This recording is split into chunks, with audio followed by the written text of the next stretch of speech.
নমস্কার বন্ধুরা, food lover চ্যানেলে সবাইকে স্বাগত জানাই। আশা করি সবাই খুব ভালো আছেন।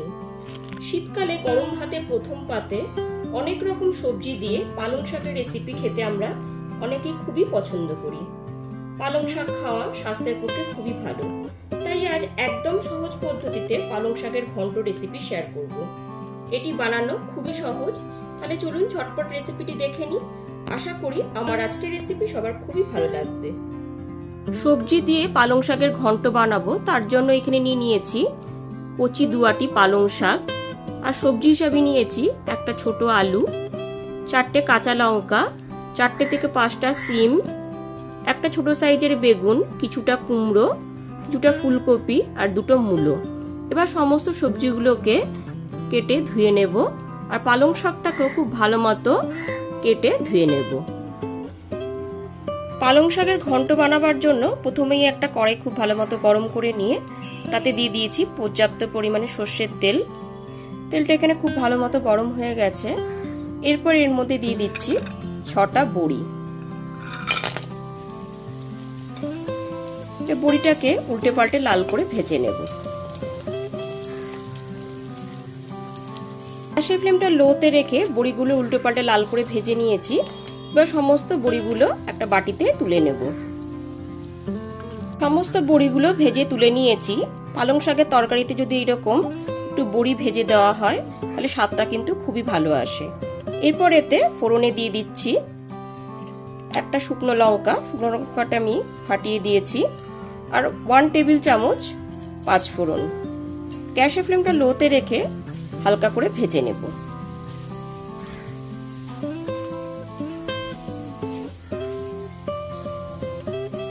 ফোড়নটা এখানে হালকা করে ভেজে নেওয়া হয়ে গেছে। এরপরে এর মধ্যে বড় টুকরো করে কেটে রাখা আলুগুলোকে দিয়ে দিচ্ছি।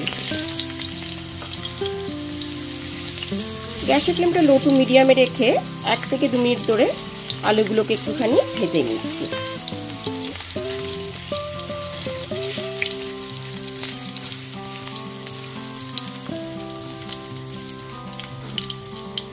আলু টুকরোগুলো ভেজে নেওয়ার পর এর মধ্যে কেটে রাখা মূলোগুলোকে দিয়ে দিচ্ছি।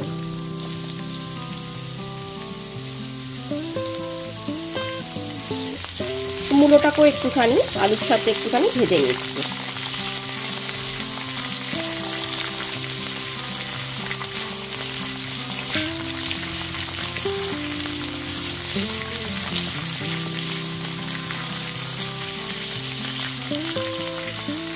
এরপরে দিয়ে দিচ্ছি কেটে রাখা ফুলকপির টুকরোগুলো।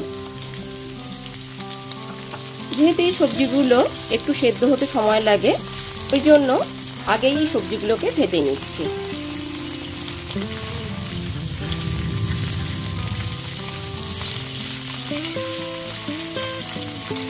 এরপরে দিয়ে দিচ্ছি কেটে ধুয়ে রাখা সিমগুলো। সমস্ত সবজি আমি কিন্তু খুব ভালো মতো কেটে ধুয়ে নিয়েছি।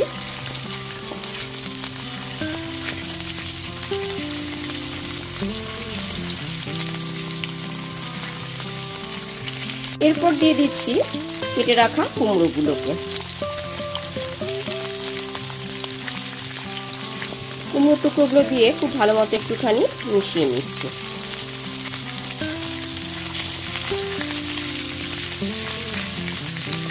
এরপর সবশেষে দিয়ে দিচ্ছি কেটে রাখা বেগুনের টুকরোগুলো।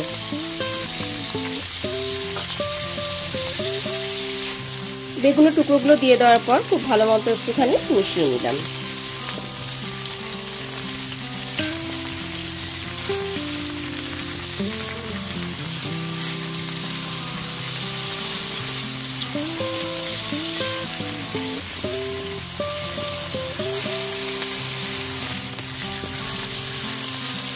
সমস্ত সবজিগুলো দিয়ে খুব ভালো মতো মিশিয়ে নেবার পর এর মধ্যে দিয়ে দিচ্ছি স্বাদ মতো লবণ, আর দিয়ে দিচ্ছি 1/2 টিস্পুন হলুদ গুঁড়ো।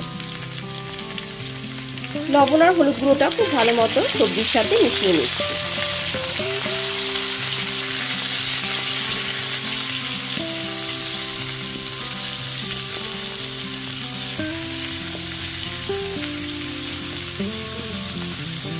লবণ আর হলুদ গুঁড়ো দিয়ে খুব ভালো মতো মিশিয়ে নেবার পর এর মধ্যে দিয়ে দেবো 1 টেবিল চামচ আদা বাটা। পালং শাকের তরকারিতে এরকম একটু আদা বাটা দিলে পরে স্বাদটা কিন্তু খুবই ভালো আসবে। এরপর আদা বাটাটা দিয়ে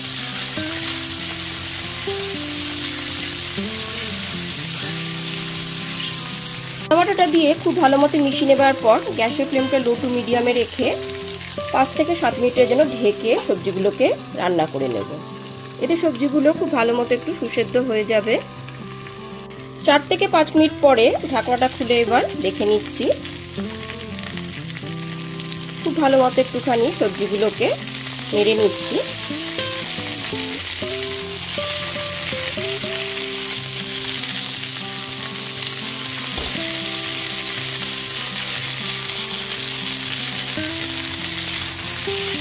সবজিগুলো এখানে অনেকটাই ভাজা হয়ে গেছে। এরপর এর মধ্যে দিয়ে দিচ্ছি 1 টিস্পুন কাশ্মীরি লঙ্কার গুঁড়ো। এতে কালারটা কিন্তু খুবই ভালো আসবে।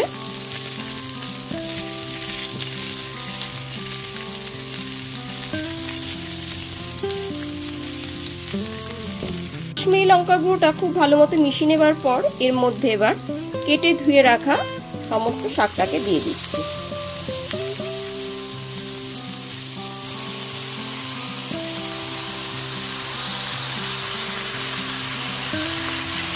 ধুয়ে রাখা সমস্ত শাকটা দিয়ে দেওয়ার পর খুব ভালো মতো একটু মিশিয়ে নিয়েছি। এরপর গ্যাসের ফ্লেমটা লো টু মিডিয়ামে রেখে 5 থেকে 7 মিনিটের জন্য ঢেকে রান্না করে নেব। এতে শাক আর সবজিটা খুব ভালো মতো সুসেদ্ধ হয়ে যাবে। 5 থেকে 7 মিনিট পরে ঢাকনাটা খুলে দেখে নিচ্ছি। এখানে দেখুন শাক আর সবজি থেকে কিন্তু অনেকটাই জল বেরিয়ে এসেছে। এখানে কিন্তু আলাদা করে আর জল দেওয়ার কোনো দরকার নেই।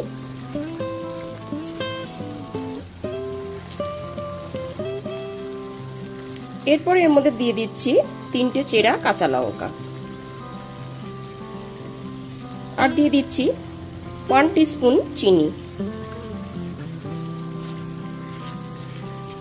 যেহেতু নিরামিষ রান্না, চিনিটা দিলে পরে স্বাদটা কিন্তু খুবই ভালো আসবে। এবার খুব ভালো মতো একটুখানি মিশিয়ে নিচ্ছি। ভালো মতো মিশিয়ে নেবার পর এর মধ্যে এবার ভেজে রাখা সমস্ত বড়ির টুকরোগুলো দিয়ে দিলাম।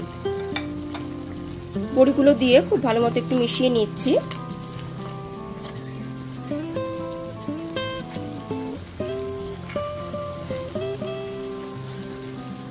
গুলো দিয়ে খুব ভালো মতো মিশিয়ে নেবার পর গ্যাসের ফ্লেমটা লোতে রেখে 5 থেকে 7 মিনিটের জন্য ঢাকা চাপা দিয়ে রান্না করে নেব। এতে সমস্ত কিছু খুব ভালো মতো সুসেদ্ধ হয়ে যাবে। এইবার ঢাকনাটা খুলে দেখে নিচ্ছি। এখানে দেখুন শাকসবজি থেকে যে জলটা বেরিয়েছিল সমস্তটাই এখানে শুকিয়ে গেছে আর সবজিগুলো খুব ভালো মতো সুসেদ্ধ হয়ে গেছে।